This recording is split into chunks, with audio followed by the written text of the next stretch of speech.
I have my guitars all piled up, but I wanted them to look more something like this. I looked for some wall mounts online, but they're all very expensive and very ugly, so I decided to make this. I'll be using zebra wood and walnut. I first made a template out of cardboard and passed it on to a 1/4 inch plywood, thinking that I could cut it down with a flush cut bit. But then I chickened out and I just used the bandsaw and the sander. The pieces are just too small, and I was afraid they were gonna fly across the garage.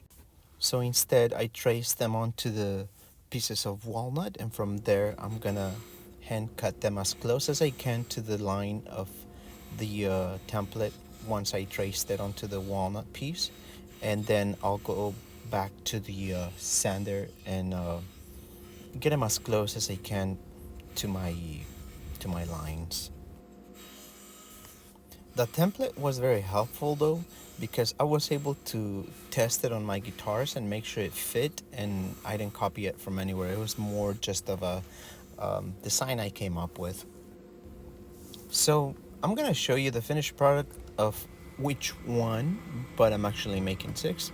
Figured there's no need to show you the same process 6 times at a time.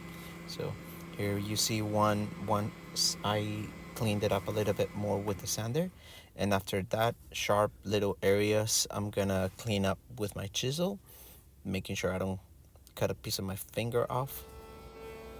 And finally, I'm gonna round it over so that it's smooth and nice to the touch, and also doesn't damage the guitars with sharp edges. And once they're all rounded over, I'm gonna get a piece of zebra wood that I have laying around and cut the pieces for the piece that's gonna go against the wall. Um, I decided to make it kind of in a shape of a guitar pick because it's for guitars, so I just thought it made sense.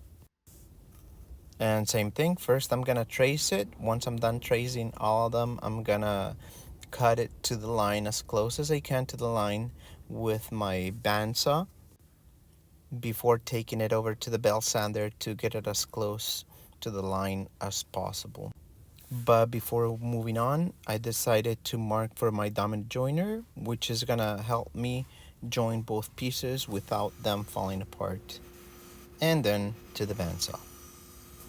Now remember, it doesn't have to be perfect. We're not doing a wood inlay. This is just gonna be aesthetically pleasing. So as long as it looks good, it's gonna serve the purpose that it's meant to do. And after we sand them down and get them to the shape that we want, it's time to move on to the next step. Like I said before, I'll be using the domino joiner to join both of the pieces together. It's a little tricky to hold it because it's such a small piece, but with the help of both my hands and my hip, I was able to get it done very well, very easily. And after making a hole on all of these, it was time to make some holy picks. Get it? Holy picks? Because I'm gonna make a hole on the picks. Just kidding. With my pre-marked lines, it was very easily to just hold the domino joiner in place and make that little hole. See, it's a holy pick. And you can complete the set. Even though this will be a very short video, I'm not done. I still need to make the pick an actual pick by making a chamfer on the front side of it.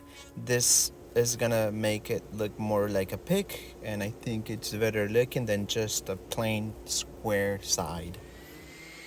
And we are very close to applying the finish, but before that we have to sand it down to 150 as it specifies on the container of Ruby monocoat, which is what I'm gonna be using for this application.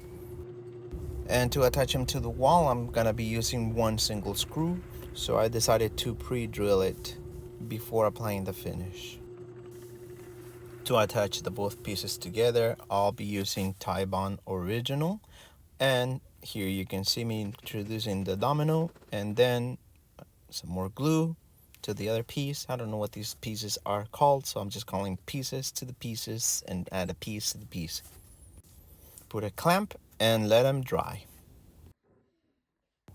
After an hour, I removed the clamps and continued to apply Rubia Monocoat.